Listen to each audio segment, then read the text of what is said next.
आठवण सूर्याची, साठवण स्नेहाची, कणभर तीळ मनभर प्रेम.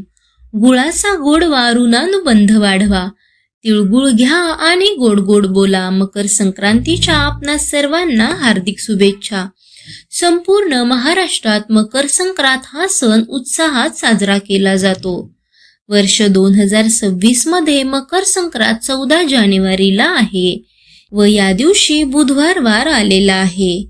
या दिवशी तिळगुळ वाटून तिळगुळ घ्या गोड गोड बोला असे म्हणून नात्यातील कटुता दूर केली जाते. पतंग उडवले जातात आणि दान धर्म करण्याची देखील प्रथा आहे. हा सण शेती आणि समृद्धीशी जोडलेला असून नवीन वर्षातील पहिला व महत्त्वाचा सण म्हणून साजरा होतो. मकर संक्रांतीला सूर्याची पूजा केली जाते. या दिवशी सूर्य मकर राशीत प्रवेश झाल्यानं दिवस मोठा व्हायला सुरुवात होते आणि थंडी हळूहळू कमी होते. मकर संक्रांत हे नवीन पिकांच्या आगमनाचे प्रतीक आहे. मकर संक्रांतीच्या दिवशी गंगा, यमुना आणि इतर पवित्र नद्यांमध्ये स्नान केल्यानं पुण्य प्राप्त होते असे देखील मानले जाते.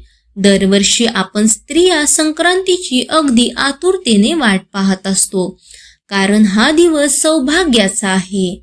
या दिवशी सौभाग्यवती स्त्रियांसाठी खूप महत्त्वाचा व खास असा हा सण आहे.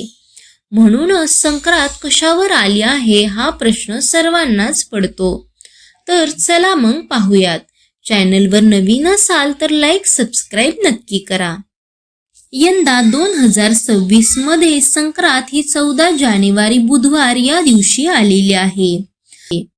संक्रांतीचा पुण्यकाल बुधवार दिनांक 14 जानेवारी 2026 रोजी दुपारी 3:06 सुरू होऊन सूर्यास्तापर्यंत आहे.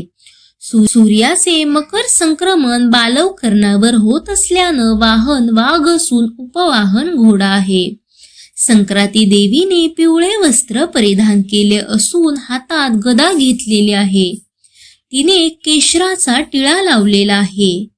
संक्रांती देवी ही वयाने कुमारी असून बसलेल्या अवस्थेत आहे. तिने वासाकरिता जाईचे फूल घेतलेले आहे. ती पायस भक्षण करीत आहे. ती जातीने सर्प असून भूषणार्थ मोती धारण केले आहेत. वार नाव व नक्षत्र नाव मंदाकिनी असून सामुदाय मुहूर्त 30 आहे. संक्रांती देवी पूर्वीकडून पश्चिमेकडे जात आहे व ती वायव्य दिशेस पाहत आहे. संक्रांती देवीने ज्या वस्तू परिधान केल्या आहेत त्या वस्तू महाग होतील.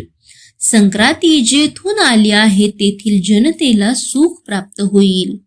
या संक्रांतीच्या पर्व कालामध्ये काय दान करावे तर नवे वस्त्रे, भांडे, गाईला घास, अन्न, तीळ पात्र, गूळ, तीळ, सोने, भूमी, गाय, वस्त्र, घोडा इत्यादी यथाशक्ती दान द्यावीत. संक्रांतीच्या दिवशी दात घासणे, कठोर बोलणे, वृक्ष, गवत तोडणे, गाई म्हशींची धार काढणे व कामविषयक सेवन ही कामे करू नयेत. ही कामे करणे वर्ज्य सांगितले आहे. तर अशा प्रकारे आपण संक्रांत कशावर आली आहे ही माहिती पाहिली. माहिती आवडली असेल तर लाईक करा, सबस्क्राईब करा व शेअर करा. धन्यवाद.